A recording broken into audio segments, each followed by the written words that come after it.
mucaa fira kiyyaati jedhee dhukkubaan nu fixee.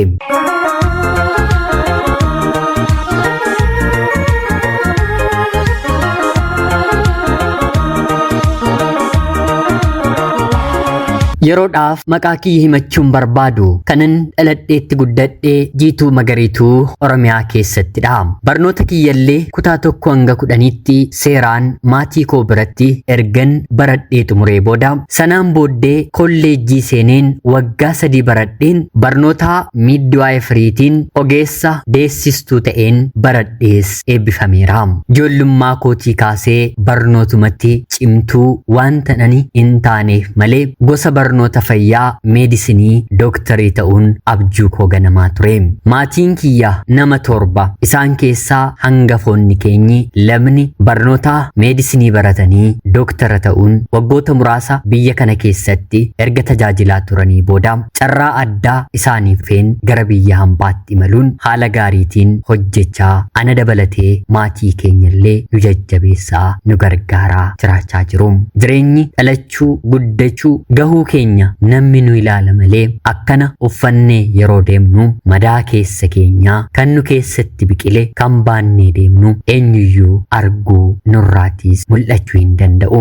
Akkuman barnoota koo xumuree eebbifameen buufata fayyaa godina keenyaatti qacarameen hojjechuu jalqabee maatiin koo anas ta'e obboloota koo haalaan sirnaan wanta nu guddisaniitiif gaa'ilatti kanan seenee kabaja kiyyaa durbummaa waliini. Abbaan manaan kiyyallee meedisina ta'uu baatus ogeessa fayyaa heelzii ofiisarii kan jedhamu yuunivarsiitii mootummaarraa waggaa 4 baratee nama eebbifame nama baay'ee jaallatamu harki dhukkubsataa hedduun boqonnaa kan irratti argatedha. Anaaf inni kan nuti wal barree hospitaala keessatti otuu tajaajilluuti. Sanarra immoo darbee mooraa tokko keessa kireeffannee waliin jiraachuu jalqabne bahii fi galmi keenyi waliin yeroo ta'utti qacarameen waggaa 2 booddee mooraa tokko keessatti waliin jiraachuu jalqabne waggaaf baatii 2 booda gaa'ila waliitiin dhaabbanne. Kan nama ajaa'ibu abbaan manaan koo dhiira simboo qabeessa hedduu hin haasofne yookiin immoo hin dubbanne. Dubbiin arraba isaarraatii baatu hunduu dhugaa mataatee kan baatu kan natti fakkaattu anaaf dhiira addaa ergamaa rabbii kan natti fakkaatu ture. Yeroon hojiidhaaf qacarame sanarraa kaasee akka inni homaa dubartii tokkottillee hin hiiqne hedduu wanta haasa'amuuf inni gara kootti akka siiquuf akka dubartii tokkotti kiyyoon isaaf diriirsellee ni ture. Innis sodaa turtiiwwan muraasaa booddee gara kootti qee booddee irratti immoo mana kiraa naaf barbaadi yeroon isa jedhuuni mooraa keenya keessa yoo siif ni ta'a ta'e manni tokko kan hin kireeffamne ni jira ilaalladhuutii abbaa manaa siif hin gaafadhanaan jedhe. Ani kaayyoon koo mana kiraa barbaadeen otoo hin taane isatti siiquu waan na tureef akkuma geessee na ilaalchiseen hinnaaf ta'a jedheen qabdii kaffaleen mana sana kireeffadheen jiraachuu jalqabe. Hariiroon keenyis yeroo sanarraatii kaasee eegalee kan nama ajaa'ibu akkuma ani dhiiran beekne akka inni natti dubbatettis haa ta'u akkan mallattoowwan garaagaraa irraatii argetti abbaan manaan koos dubartiin beeku. Durbaaf durbummaa yoo jenne dhiiraaf immoo dhiirummaa yoo jenna ta'e kun isaaf ni malaamu yoommoo akka naannoo keessaniitti jechi biraan yoo jiraate naaf kaa'aa. Gaa'ila godhannee booddeedha anaaf inni jireenya kana tokko jennee waliitiin ilaallee waliitiin jalqabne hanga waggaa 2ttis dhalli yookiin immoo daa'imni gadameessa koo keessatti hin uumamne ture. Dubartii taatee heerumtee daa'ima kan hin feene hin jirtuuti takkumatti kan daa'imni na keessatti uumamu natti fakkaatee baay'ee ariifadheen ture. Haa ta'uutii garuu akka eeyyama rabbiitti boo'icha imimmaanii hedduu gadi gadhiiseen yeroon mana yaalaa keessatti dubartii deessisaa olu kamittiyyuu natti dhagahama. Anis dabareen koo yoomi yaa rabbii bifa kanaan dhufeen kan hin dahu guyyaa guyyaatiin jecha imimmaan koo imimmaan qulqulluu waan na tureef waggaa 2 booddee daa'imni gadameessa koo keessatti hafuu ofirratti hin bareem. Ana abbaa manaa koo maatii isaa fi maatii koo birattis gammachuun addaan ta'e. Baatiiwwan muraasa booddee altiraasaawundiitiin haala daa'ima keenyaa yeroon ilaalamu ajaa'iba ture. Kunis kan ani ulfaa'ee daa'ima tokko otoo hin taane lakuudha. kun immoo gammachuu addaa sanyii keenya keessas ta'e sanyii isaa keessa lakkuun waan hin jirreef gammachuu addaa gara biraan nuuf dabaleem. Haa ta'uutii garuu dubartiin jalqaba irratti lakkuu godhattu haalonni tokko tokko itti ulfaachuu waan danda'uuf nama barbaachuun anaanis ta'e mana koo kan gargaaru nama qopheeffachuun dirqama waan na tureef daa'imni gadameessa koo keessaa naannoo baatii 7 akkuma tureen baadiyyaa biyya isaatii abbaan manaan koo dubartii tokko nuuf fidee tureem. Haa ta'uutii garuu meeshaa mana keessaa bakkaanii mana hin jirreetti na jalaa fuutee mucayyoon kun gara baadiyyaa biyya isheetti galteem. Meeshaa hedduu sulfaataa hin turreem haa fudhatu jedheen dhiiseem. Lammaffaa irratti anatu karaa maatii koo nama gara biraa dubartii fidateem. Haa ta'uutii garuu kana ni fidees hin taaneem. Daheen rabbi nagaan ijoollee lakkuu dhiiraa fi dhalaa naaf kenneem. Haga baatii 3tti harmeen kiyya erga na waliin turtee booda abbaan manaan koo ammas si'a lammataatiif baadiyyaa biyya isaatii mucaa fira koodha barnootas ni barsiisna naan jedhee mucaa reefuu geesseettu umrii waggaa 15 yookiin immoo 14 hin dabarre barnootaan kutaa 8ffaa barattu dabaree tokkoon illee akka na gargaartuuf naa fidee dhufeem. Anaaf gammachuu addaa tureem. Sababiinsaa yeroon hojiitti deebi'uu kiyyaa waan gaheeruuf haati kiyyas kanaa ol bakka ani mana hin jirretti na bira turuu waan hin dandeenyeef ijoollee koo kan naaf eegdu dabaree tokkoon iyyuu haa ta'u nama argachuu koodhaam. Yeroon sun hojii waliin baay'ee natti ulfaataa tureem. Haa ta'uutii garuu mucayyoo kana waliin walii galeen isheenis ijoollummaadhaan akka haadhaatti ijoollee koo naaf qabuun guyyaa tokko guyyaa ani eeyyama argachuu dadhabu immoo barnoota isheerraa naaf hafuun ijoollee koo naaf qabuu jalqabdeem. Waggaa tokkos ana bira teessee kutaa 8 irraatii gara kutaa 9ffaatti dabarteem. Yeroo isheen gara kutaa 9tti dabartu obboleessi kiyya kan dhumarratti dhalatu akkanuma barnootaan gara kutaa 9tti waan darbuuf barnoota kutaa 9 irraa immoo naa hafiitii daa'ima naaf qabi jechuun mucayyoo naaf hojjettu kana itti dubbachuun waan natti ulfaateef dabaree tokkoon obboleessi koo akka ijoollee koo naaf qabu dabaree tokkoon immoo ishiin akka naaf qabduuf mana barumsaa garaagaraa lamaan isaanii galcheen isaatiin maallaqaan isheedhaan immoo kan mootummaa galcheen waliin jiraachuu jalqabne. Kana jechuun mana tokko keessa ijoollee koo waliin 6 taanii jechuudha. Lamaan keenyu kan hojjennu fayyaadha. Dirqamatti guyyoota nuti hospitaala keessa bullu ni jira. Yeroo tokko fedhii ta'us yeroo dirqama ta'e garuu buluun koo dirqamadha. Sanarratti yeroo bulamu maallaqni argamu bareedaa waan na ta'eef anis ta'e abbaan manaan koo guyyaa bulamu lamaan keenyu ni barbaanna. Guyyaan bulamu mindaan yookiin immoo maallaqni diwitiidhaan argamu kanumti baatii tokkollee meeshaa mana keessaa jabaa ta'e nuuf bituu ni danda'a. Kanarratti immoo erga baratanii maatii ofiillee gargaaruun dirqama waan na ta'eef anis ta'e abbaan manaan koo maatii keenya ni gargaara. Jabaanneeti hojjenna ture. Hanguman jabaachaa dhufetti immoo hojii kiyyattis jabaachuu ittiin fufeem. Kanumaan otoon jedhu dahuu karoora keessallee otoon galchiin otuman meeshaa da'umsa dhorku fayyadamaa jiru daa'imni 3ffaan gadameessa koo keessatti hafeem. Gaa'ela keessa waan jiruuf baasuu hin barbaanneem. Rabbitu nuuf kenne jennee ammas daa'ima koo 3ffaa daheen waggaa 2 booddee nan dabaladheem. Daa'ima guddisuun keessumaa immoo bara kana baay'ee ulfaataadhaam. Laayyoo mitiim baasii guddaa nama baasisiisaam. Keessumaa ergan daa'ima 2ffaa godhadhee booda jireenyi anatti ulfaachuu jalqabeem. Obboleessa koo nan barsiisaam. Mucayyoon kunis numa biratti barachaa jirtiim. Haa ta'uutii garuu isheen kolleejjii seentee waggaa 1ffaa yeroo barattu obboleessi kiyya immoo kutaa 11ffaa otoo barachaa jiru raajiin ta'e mana keenya keessatti uumame. Kunis maal jechuu ni dandeessum? Haadha manaa ta'e mana sana keessa kan jiraatu ana tureem. Dahee ilmaan kan fidu anaam. Haa ta'uutii garuu hojjettuun manaa koo ni ulfoofteem. Gaaffiis natti ta'eem. Baatii 3f moodeesii ani fayyadamu otoon fudhatiin yeroo isheen haftutti maalidha jedheen ishee gaafadheem. Isheenis homtuu akka hin jirre yeroo naaf deebistu mana yaalaa geesseen ishee yaalchiseem. Anis mallattoo tokko kanarratti shakkeeru nan qabaam. Haa ta'uutii garuu ulfa ta'uu ishee ni beekameem. Battaluma eenyutu si ulfeesse nama abbaa manaa siif ta'uu danda'u yoo ta'e jaarsa haa ergatuutii dahii fi nama immoo si fudhatee abbaa manaa siif ta'uu hin dandeenye yoo ta'e immoo amma dafiitii ulfa kana ofirraa baasin jedheeniim. Haa ta'uutii garuu isheen naaf deebisuu hin dandeenyeem. Galgala walitti buunee wal cufnee rafneem. Ganama barii garuu wanta ani hin eegnetu ta'eem. Obboleessi kiyyaa kiyya mana barumsaa haa deemuuf deemeen bakka ciisicha isaa yeroon ilaalu obboleessi koo mana hin jiru. Warra kootti bilbileen manaa baheeraa ganama barii isin bira dhufe moo jedhee yeroon gaafadhu naannoo toora zaafuriitti lakkinaan jedhanii magaala keessa asiif achi barbaachiseen nan dhabe. Buleen buufata poolisiitti nan beeksise obboleessi koo manaatii baheeran jedheeni. Torbee tokko guutuu obboleessi koo barbaadame bakka inni jiru garuu argamuu hin dandeenye. Yeroon duubatti deebi'ee xiinxalu tarii wanti shakke kuni yoo dhugaa ta'e yoo jedheen mucayyoo hojjettuu manaa kootiin obboleessa koo waliin hariiroo qabdamoo waa'ee ulfa kanaa itti haasofteettamoo yeroon jedhuuni eeyyeen isa waliin ciisaan ture tarii kan na ulfeesse isa ta'uu danda'a jettee afaan guuttee naaf deebiste. Edaa obboleessi kiyya ulfa ta'uu ishee dhagahee wanta raawwate waan beekuuf nahee biyyaa badee as barbaannaan achi barbaannaan obboleessa koo argachuun dadhabee. Hundaafuu obboleessi koo gaa'ilaaf waan hin taaneefiif deemiitii ofirraa baas jedheen irraa baasise. Isheenis maatiidhaan harka qalleeyyii ofiillee xiqqoo kan hin tasgabboofne waan taateef yoo amma daa'ima kana deesse cubbuu ta'us ba'aa malee faayidaa akka hin qabneefi bareen irraatii baasise. Kanaan hin dhaabbanne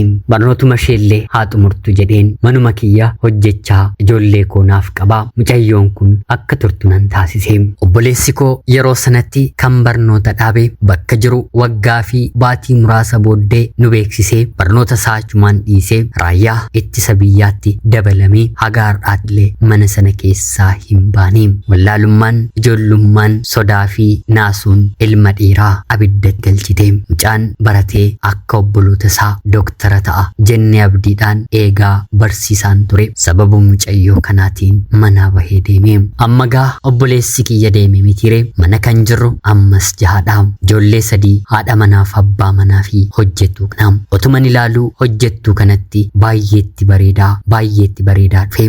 Carraan gaarii akka ishee mudatuuf bakka gaariitti gaa'ela akka isheen godhattuuf anis akka dhala kootti ishee ilaalaa uffata babbareedan faashina ta'an guyyaa tokko na galateeffatti jedheen bituufiin eegale. Akka naannoo keenyaattis ciitii ishee kan beeku anaa fi namoota muraasa qofa waan na ta'eef mucayyoo ishee mana kee jechuun faarfamuu eegalte. Ofiis tasgabbiin qabdu kunis sunis achi ishee butuu jalqabe. Akka kootti bilisummaa yookiin immoo firiidamii nan kennaafi bakka gaarii heerumtee jireenya gaarii ni argatti jedheeni. Haa ta'uutii garuu mucayyoon kun ni kashlabbatte. Uumaan bifa addaa yeroon immoo boca addaatti kenneera. Nama mana koo dhufeef anatu hojjettuu manaa fakkaata malee isheen hojjettuu mana koo gonkumaan fakkaattu. Haa ta'uutii garuu dubartiin gaa'ela isheefillee sodaan dhabduuti. Anis gaa'ela koof sodaachuuf shakkiin qabu sakatta'uuf yaalii godhus haa ta'uutii garuu ishee fi abbaa manaa koo gidduu hariiroo obbolummaa hojjetaa fi hojjechiisaa malee gara biraa argachuu hin dandeenye. Ijoolleen kiyyas jajjabaatanii waan jiraniif kan isaan ciisan kutaa ciisicha koo keessa waan na ta'eef sanarratti magaalaas ta'e baadiyyaadhaa firri mana keenya bulu yoomiyyuu waan hin dhibamneef shakkii tokkollee gaa'ela koo irratti hin qabu. Haa ta'uutii garuu yeroo tokko anaan naannoo qaama saalaa koo baay'ee na hooksisuu baay'ee na nyaachuu kan dur kan hin baratamneen alatti baay'ee na rakkisuu eegala. Yeroof qorichoota muraasaa matuma kiyya ofiif ajajeen fudhadhus haa ta'uutii garuu shifee cittoo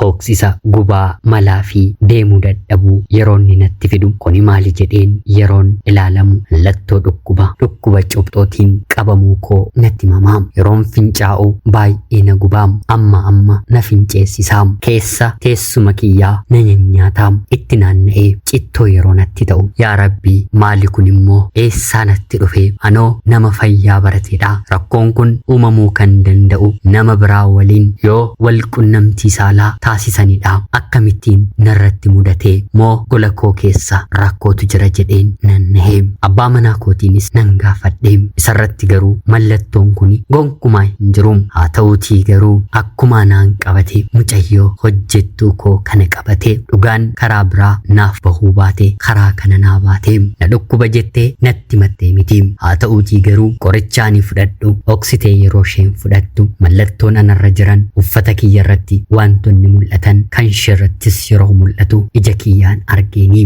Akkaani qabame dursee abbaan manaan koo isheetti meera waan na ta'eef lafaaf samii gootee akka ajaa'ibaatti na oksiti. Garaa koottiin qabadhe ani haadha ijoollee sadiidha. Utaaleen abbaa manaa kootiin narraa bahe jechuun natti hin ulfaanne. Haa ta'uutii garuu karaa kamiiniyyuu kan miidhamu anaa fi gaa'ela koo ijoollee koodha. Guyyaa tokko dabareen hojii koodha jedheen abbaa manaa kootti bilbileen himee furtuu karraas ta'e furtuu mana keessaa qabadheen baheera. Halkan suuta jedheen karra banee seeniin foddaa mana koo kallacha yeroon banu hojjettuun mana koo siree koorra abbaa manaa koo waliin ciisaa jirti. Wantan shakke kana guutummaa guutuutti mirkaneeffadheen wantin kanaan booddee godhu garuu gaaffii guddaa natti ta'ee hangan foddaa suuta jedhee isaan irratti banuutti illee riba isaanii yaada isaanii keessaa wanta hin dammaqneef duubatti deebi'een balbalarra dhaabbadheen karra akka dhagahamu akka haaraatti baneen manatti dhufeen balbala rukutee hundumtuu bakka isaatti deebi'ee abbaan manaan koos nagaa fakkaatee maal taatee deebita yeroo inni naan jedhu anis na dhukkubee nan dadhabe jedheen akka nama dhukkubee wantan argu garaama keessatti qabadheen na dhukkubeera waan na ta'eef soofaarran ciisa jedheen soofaarra ciiseen halkan sana akkuma isaatu bariisifadheen akkuma bari'eettis gara hojii deemiin wanta uumame wanta ta'e kana hundumaa anaaf hiriyaa kan naaf taatu umriidhaan garuu baay'ee kan na caaltu akka haadha koottis akka hiriyaa koottis na waliin jiraattu hiriyaa koon mariisee hiriyaan hiriyaadhaatii akkana jettee na gorsitee sababa mucaa kanaatti obboleessi kee waraanatti seenee haa jiraatu haa du'u nama abidda keessa jiru hin gaaftamu ammas sababa dubartii kanaatti gaa'ela keetu diigama dubartiin immoo abshaala ta'uu qabdi silaas dhiiraa fi durba mana tokko keessatti dhiisanii sanuu kan dhiirri hedduun ishee barbaaddu dubartii kulula akkanaatti abbaan manaan kee yoo qoramuu baate nama ajaa'ibaa ni beekta miti hospitaala kana keessatti wanta ta'aa oolee wanta ta'aa bulu gurraan ni dhageessa ijaan ni argaa hojjettuu fayyaa ishee kamitu gaa'ela isheef qulqulluudha hojjettuu fayyaa isa kamtu gaa'ela isaaf qulqulluudha abbaa manaa kee immoo laalii manatti dadhabe malee bakka kanatti nama kabajamaa dubartii kamiyyuu ol jedheen ilaalle callisaa wayiidha dhugaatti yoo ati isa dhiiste inni hospitaaluma kana keessaati dubartii tokkon dhabu ammallee ni beektaa otuma si jala jirullee kutaa ati hojjettu keessaa dubartiin meeqxi akka isa barbaaddu maqaansaa bakka kanatti takkaayyuu ka'ee waan hin beekneef maqaan kee bakka kanatti takkaayyuu ka'ee waan hin beekneef waan jiru ifaaf ifatti isatti dubbadhuuti hojjettuu kana ofirraatii gaggeessi al takkaatti akka nama kadhatee jiraatu dhiifama isaa hin fudhatiin haa ta'uutii garuu dhiifama godhiifi dhugaa gaa'ela kee kanaan qulqulleeffadhu malee hanqina kanatti gaa'ela koo nan diiga yoo jette ijoollee keetu bittinnaa'a abbaa manaa kee umrii kee waggaa amma kana waliin jiraattetu maqaan taane argataa abshaala ta'ii akka baraa ta'uun akka baraa keessaa nama baasaa ilaali kunoo warra gaa'ela isaanii dogongora xiqqootiin diiganii dhiifama kan jaallatu rabbidhaatii qorii yoo si amane yerootti kenniitii dhiifama godhiitii itti deebi'ii yoo manaa bahuun si barbaachise torban tokkoofis baatii tokkoofis mana koo jiraadhu naan jettee yeroo kanatti mataa kiyyaaf humna tokkollee waan hin qabneef waan isheen naan jettole jedhee hojjettuu kanas ofirraatiin baasee ani kaayyoon koo bakka gaarii akka geessu gaa'ela gaarii akka argu ture barnoota isheellee xumuruuf yeroo muraasa qofatu ishee hafee ture haa ta'uutii garuu barnoota baatii muraasa xumuruuf ishee hafeen mana kootii baatee egasiitii barnootatti sin deebine mana kootii erga baatee gara magaalaa Finfinneetti baduun hoteela keessa hojjechaa akka jirtu amma quban qaba abbaa manaa koo ijoollee koo sadan dhiiseen hiriyaa koo kanatti hin galee haafaaf lafaan guyyaa guyyaatiin naaf deebi'i yoon si balleesseera ta'e sinkiisa yeroo inni naan jedhu jaarsa guddaa maatii koo maatii isaa hojjettoota hin jaalladhu namoota hin jaalladhu namoota inni kabaju namoota amantaa walitti qabeen kunoo kana na godhee jedheen ciitii isaa gadi yaaseen boquusaa nama keessatti gadi qabee innis yeroo fudhatee achumatti jilgeenfatee lafarra gangalatee boo'ee waan barbaaddeen sinkii sanaan jedhee dhiifama na gaafatee balleessaasaas amaneefee anis takkaatti gara mana kootiin deebinee dubartii gatii kiyya beekuu waan na qabuuf gatii kiyya beeksiseen kanfaltii akka ani lammata deebi'uu qabuuf kanfaluu qabu mataa kiyyarra darbeen kanatti qaanessite ana qofa miti maatii koollee dabalateeti jedheen maatii koollee akka inni kiisu taasiseen mana kootti deebi'een baatii 3 booddee akka haaraan jiraachuun jalqabee eegan gaa'ela kootti deebi'ee booda eega abbaa manaa koo dhiifaman godhee booda kabajni ulfinni sodaan inni naaf qabu akka dhiirota abbaa manaa otoo hin taane jaalala fiilmii keessaa laalluutiin haala addaa bakka addaa naaf kenna kennam kanan jiraachuu ergan jalqabeerra waggoota labsiseeraam kun hundumtuu immoo humna dhiifamaa humna dhiisuu humna gorsa gaarii dhaggeeffachuudhaan tarii yeroon gaa'ela kootti dhagahu waa'ee koos riyoonni koo beekan duuteettamoo kannaan jedhan lakkoofsan qabaniin haa ta'uutii garuu waliikkaa gaa'elaa bara kanaa sababni jalqaba jiru kanuma waan ta'eef namoota gaa'ela isaanii diiganii isa dhiiraa kormaan daaqqoo baalleen irraa dhumte ishee dubartii yookiin immoo haadha manaa dhaltuu handaaqqoo gogaan irraa molqam taatee ta'anii yeroo deeman waantan arguuf jireenya kana arguu dhiisuuf jecha rabbi karaa dhiifamaa akkan filadhu na taasise anis abbaan manaa koos walii kurraa oolleem isa boriif immoo sin kadhannaa keessanitti nu yaadadhaa ana obboleettii keessan Jiituu Magariituu Oromiyaa keessaatiin ulfaadhaa nagaat galatoomaa.